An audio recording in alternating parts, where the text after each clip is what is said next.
So anytime you can jig your parts, always jig your parts. I got 100 of these damn things I got to drill.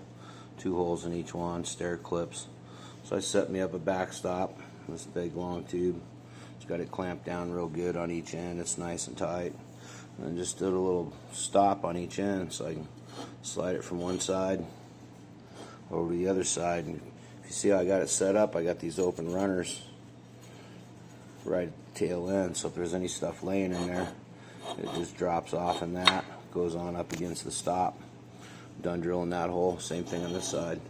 Anything's the way, it gets dropped off in the runway, back up against the other stop.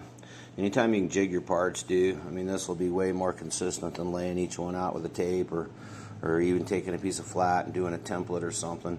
The stop's always the same, as long as nothing gets in the way and the guy keeps an eye on it. I did a couple reference marks on the corners and stuff. Can't see them very well, but that way I know everything's kind of stopping in the same spot. Same thing with the bandsaw. Had a guy running the bandsaw here a few weeks back, and anytime you're cutting like table legs, if you can, cut all 4 pieces at the same time. Take 4 pieces, put them in the bandsaw, or cut them in pairs, worst case scenario. But anytime you can do that, cut all 4 at the same time, it's more consistent. Now you got 4 legs that are definitely exactly the same length. One's not a 16th long and one's a 16th short, and now you got an 1/8 inch little bump on your table floating back and forth. So consistency is the key, just passing that on. Anytime you can set up a jig or do multiple parts or cut multiple parts at the same time, you're money ahead. It doesn't take any longer to set up to cut 10 parts at a time. You know, say in the bandsaw,